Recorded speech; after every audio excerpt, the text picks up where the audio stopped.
I think our most powerful weapon is education. It's not a surprise that it's come up in so many different forms, because if people knew what was happening, they wouldn't accept what was happening. I'm old now, and the older I get, the more I realise every single generation has to fight the same battles again and again and again. There's no final victory and there's no final defeat, and therefore a little bit of history may help. 80 years ago this year, when I was 3, I was introduced to a Labour MP. Didn't see him again for 7 years. Next time I saw him, he had a black shirt in Parliament Square, and it was Oswald Mosley, who'd been a Labour MP and became a fascist. And I did meetings with my dad, broken up by the fascists in the 1930s, and I bought Mein Kampf when I was 11, Hitler's book, and one phrase in it stuck in my mind. Hitler said, "Democracy inevitably leads to Marxism." Now you work that one out. What he recognised was that if people knew what was going on and organised and had the right to organise, then things would change in a way he did not want. And the simple lesson, I won't go back to basics, but the truth is that this country and the world have been run by rich and powerful men from the beginning of time. Began with slavery. They owned the workers and the land. If any slave objected, he was flogged or hanged, and that kept them in order. And the only real wealth in the world is land and the resources that lie under it and the people. They are the real source of wealth.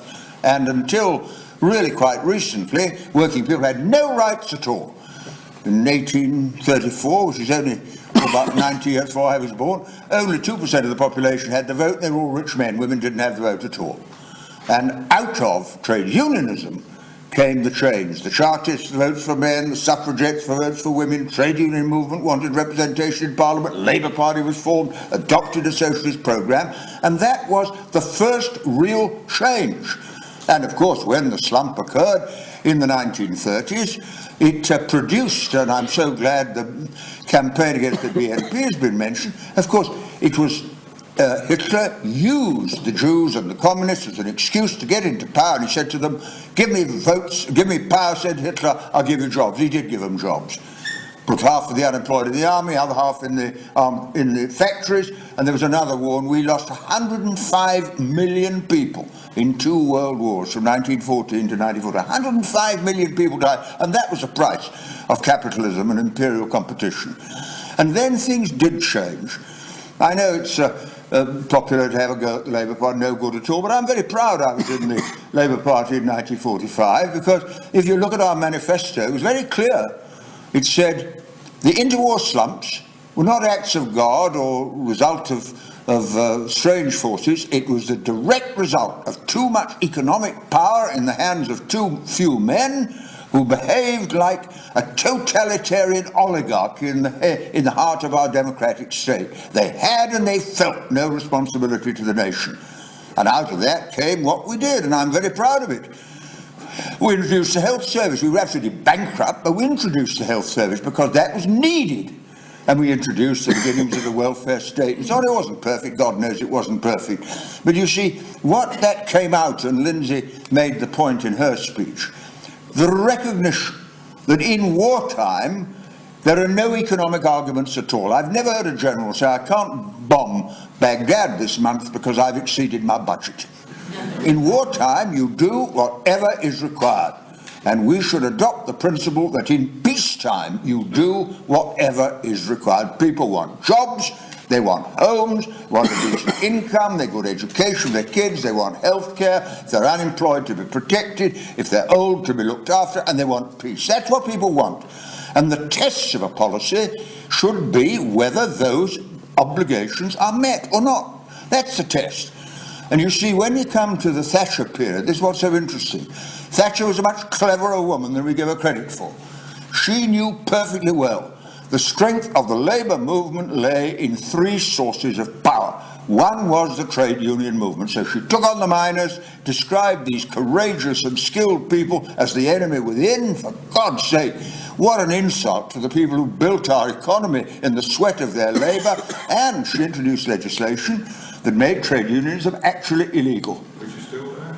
You can't be a proper trade unionist now because your rights are taken away. So what she said, and this is very clever, She said, well, you can buy a council house, so you'll be a property owner. You may not be able to get a wage increase, but you can borrow. And the borrowing was deliberately encouraged because people in debt are slaves to their employers. That's how the whole thing began. And that's why borrowing was a deliberate policy to make the working class today slaves again. And that's exactly what they are. I mean, many trade unions don't go on strike because they're afraid they lose their job and lose their home, and so that's what the policy was. She also attacked local government, which was the beginning of further education and education, schools and all that, and she destroyed local government. So local councillors now are just agents of the Treasury. They can only spend money the Treasury give them on things the Treasury tells them they can spend it on. They're sub-agents of a sort of right-wing bank. And she attacked the public sector and privatised it. And this privatisation is internationally. I met an old friend of mine called Kenneth Kaunda, who was the president of Zambia. I met him when he came out of a British prison years ago, before he was president, and he said, we had a great debt, and the IMF came along, and he said, I'll lift your debt if you'll sell off all your schools and hospitals to multinational corporations. So privatisation is a deliberate policy, along with the destruction of local democracy and the destruction of the trade union, to restore power back to where it was. And what we are now back in, that's what the whole crisis is about, the restoration of power of those who've always controlled the world, the people who've owned the land and the resources and all the rest of it. And that is something we need to understand. And just get it. When I hear the government say we want to restore confidence in the banking system, well, I must say I don't want to restore such confidence in the banking system. They do it all over again. Because this theory that wealth trickles down, actually wealth bubbles up to the people at the very top. And I mean, look at these obscene bonuses they're getting. What is it, the head of British Gas gets $4 million a year. Top income, I think, is $22 million a year for somebody in this country, and then perpetual squeezing down the line. So that's what I think we have to do, and I do think we should. And this is why I think this meeting with the direct experience of people from different sectors is so important. You mentioned the post office. When I was Postmaster General, I set up the Gyro Bank. It became the 6th biggest bank in Britain, and I tell you one thing, and that was without nationalising anybody. I tell you one thing, the Gyro Bank would have not played the game of the bankers in London. So what did Thatcher do? She sold it to Alliance and Leicester, closed it down. And that was because she was not prepared to see public enterprise survive even when it succeeded. And so what we have to do is to have a long-term plan in our mind. Mind you, the short-term battle is going to be a big one. But the longer term, all the banks should be publicly owned. And if you put money into the banks, the first thing you say to them is no more bonuses this Christmas. That would just be a start. And then see that the money is directed to help people who need to raise money for businesses or do whatever is necessary. Then all the public services, gas, electricity, water, transport should be publicly owned. Of course they should be. And actually, that's not a difficult argument to put across. We're not alone if we say that. Tory former Thatcherite minister said to me a time ago on a television programme, it was a catastrophe to privatise the railways. Well, if they think it, I thought Labour might have thought the same too. And I think these arguments, I say this to build confidence at the end, don't think we're an isolated little group. I go around the country doing meetings all the time. I'm engaged in a permanent by-election when I'm not the candidate and there's no polling day. And what really pleases me is the way the arguments you've been put tonight put into any audience, and you'd be surprised how much support there is. They don't want the war, they don't want privatisation, they don't want pensions and means tests, they don't want students saddled with debt, they don't want civil liberties taken away, they do want Labour properly able to play its role. So we're not alone. And it is very important to keep optimism. I think there's a characteristic of the left to be professionally pessimistic, and I don't go for that. I think progress has been made by two flames that have always been burning in the human heart. The flame of anger against injustice and the flame of hope you can build a better world.